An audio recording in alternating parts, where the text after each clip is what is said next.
नमस्कार। आप देख रहे हैं जनमत न्यूज और आज हम चुनावी माहौल पर चर्चा करने के लिए मानव अधिकार प्रोटेक्शन के प्रदेश अध्यक्ष श्री राजन झा जी से चुनाव पर चर्चा करेंगे, जो एक समाचार पत्र द संघर्ष न्यूज के संपादक भी हैं। राजन जी, चुनाव का क्या माहौल है और क्या मुद्दा है? नमस्कार सोनी जी। चुनाव का माहौल तो अभी देखिए, जो मतदाता है वो अभी साइलेंट मूड में है, क्योंकि उसका एक बहुत बड़ा कारण है कि जिसने 2018 में सरकार कांग्रेस की बनाई और फिर बीजेपी ने उसको तोड़ मरोड़ कर अपने पक्ष में करके सरकार बना ली। तो इसको लेके क्या है कि जो मतदाता है इस समय साइलेंट मूड में है और मैं समझता हूँ कि अभी बीजेपी के लिए राह बहुत कठिन है। अभी वर्तमान में जो अगर बात करें तो कांग्रेस की लहर चल रही है। यदि इसको रोकने में अगर बीजेपी सफल हो गई तो मैं समझता हूं कि बीजेपी सरकार बना लेगी। आपने बात कही कि मुद्दे, तो बीजेपी के पास जो मुद्दे हैं वो है उनका विकास में, जो उन्होंने विकास कार्य किए हैं वो उसको लेके लोगों के बीच में जा रहे हैं। और कांग्रेस के पास जो है वो बीजेपी के द्वारा जो उनका कहना है, कांग्रेस का जो भ्रष्टाचार किए और जिस तरीके सरकार तोड़ मरोड़ कर अन्य राज्यों में बना रहे हैं, तो ये मुद्दा जो है वो बीजेपी कांग्रेस के पास है, जिसको वह बना रही है जी।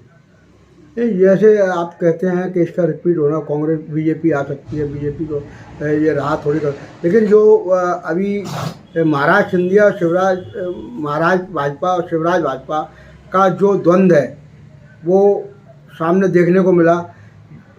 आज तक अतीत में कभी महल पर इतना प्रदर्शन नहीं हुआ, किसी विरोधी ने भी नहीं कर पाया जो उनके साथ वालों ने किया। तो ऐसी स्थिति में क्या लगता है कि नैया पार कर पाई हुई है? देखिए, सिंधिया जी की बात करें तो सिंधिया जी ने अपना एक बोलते हैं सुरक्षित गेम प्लान खेला है, तो उनके लिए तो कुछ नहीं कहेंगे। बाकी रही महल की बात करते हैं अपन, तो महल में ये आपका कहना सही है कि मतलब पहले कभी ऐसा हुआ नहीं है, लेकिन चूंकि जब इस मामले में कुछ वरिष्ठ पत्रकारों ने सिंधिया जी से चर्चा की थी, हमने भी की थी, तो उनका ये कहना था कि वो मेरे अपने हैं और अपने के नाते कोई अपने घर में आता है तो उसका स्वागत किया जाता है। तो उसके एवज में मैंने सबसे बात की है और वो लगभग सब मान गए, तो उन्होंने ये बात कहकर पल्ला झाड़ दिया। 2018 के चुनाव में सिंधिया जी अपने आप को मानते थे कि मेरी वजह से कांग्रेस आई है, और भाजपा भी इस बात को प्रचारित करती है कि उनका चेहरा रख कर कांग्रेस लाए थे, लेकिन वो जब तोड़कर चले गए। तो उस टाइम की जो स्थिति थी और आज की स्थिति में क्या सिंधिया का प्रभाव इस अंचल में कम हुआ है? देखिए, 2018 विधानसभा चुनाव में कांग्रेस ने सीटें जीती थी, वो लगभग 114 सीटें कांग्रेस के पास थी और 109 सीटें बीजेपी के पास थी, 5 सीट के अंदर। और ये क्या एक बहुत बड़ा मतलब कांग्रेस का प्लान था और वो उस प्लान में सफल हुई और उन्होंने अपनी सरकार भी बनाई। क्योंकि इस बीच क्या हुआ कि कांग्रेस के जो मुख्यमंत्री और प्रदेश अध्यक्ष कमलनाथ जी और सिंधिया के बीच कुछ मतभेद हुए, इसको लेकर उन्होंने बीजेपी ज्वाइन कर ली। तो उसके बाद फिर से 2020 में फिर उपचुनाव हुए। उपचुनाव में कांग्रेस ने जो बाजी मारी थी उसमें आप ये देख लीजिए कि लगभग 34 सीटों पर चुनाव हुए थे। उस समय 34 सीटों पर जब चुनाव हुए थे तो उसमें 19 सीटें कांग्रेस लाने में, बीजेपी 27 सीटें 19 सीटें 18 में 2020 में, अच्छा 20 की बात, 2020 में 19 सीटें लाने में बीजेपी सफल हो गई थी और बाकी जो 9 सीटें कांग्रेस को मिली थी और 1-2 कुछ अदर 4 सीटें लगभग अदर को मिली थी। तो इससे बीजेपी ने फिर से सरकार बना ली थी और शिवराज सिंह भी मुख्यमंत्री फिर से बन गए थे। लेकिन इस को जनता ने मतलब बहुत गंभीरता से लिया है और जनता इसको समय आने पर जवाब देगी।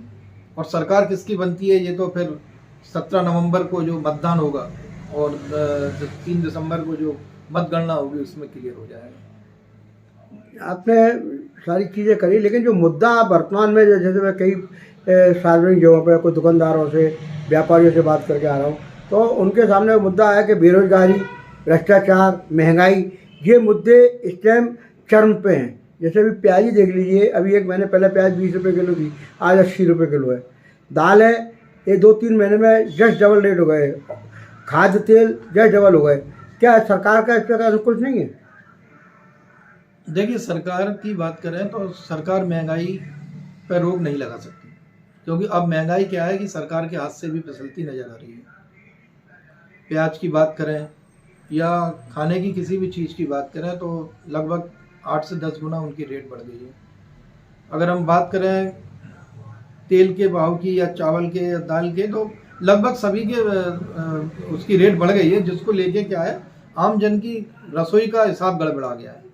बेरोजगारी की बात करें तो ये बात सही है आपकी कि बेरोजगारी मेन मुद्दा है, क्योंकि बेरोजगारी की संख्या बढ़ती जा रही है। युवा इस समय पढ़ने के बाद अब अपने लिए तलाश रहे हैं कि आखिर उन्हें आगे भविष्य उनका किस तरफ जाएगा, क्योंकि नौकरियां तो है नहीं और बड़े बड़े दावे, चाहे कोई भी सरकार हो, बड़े बड़े दावे कर रही हैं कि साहब हम युवाओं को इतना नौकरी देंगे, ये करेंगे, वो करेंगे, लेकिन लगभग सभी जगह ये स्थिति रही है। उद्योग इस क्षेत्र में जैसे आपका मालनपुर था, बानमोर था, इंडस्ट्रियली जैसे 3-4 जो 12 घाटा था, ये सभी फैक्ट्रियाँ बंद होती जा रही हैं। सरकार इस पर क्यों ध्यान नहीं देती? क्या इसका जो सरकार की खामियां हैं, ये चुनाव में मुद्दे नहीं बनेंगी? जी बिल्कुल बनेंगे। मैं कहता हूँ कि और बनना भी चाहिए, क्योंकि आप देखिए कि पूर्व में सिमको मिल थी, रेशम मिल थी, इस तरीके की जो बड़ी बड़ी मिलें थी जिसमें हजारों श्रमिक काम करते थे, आज उनके बच्चे काम करते, उनकी जगह अनुकंपा नियुक्ति पे काम करते, लेकिन वो लगभग सारी मिलें बंद हो गई हैं। तो इससे भी बहुत फर्क पड़ेगा सरकार को। मतलब ये सरकार इन मुद्दों पे, मतलब भ्रष्टाचार, आपका बेरोजगारी, महंगाई के मुद्दों पे विफल रही है।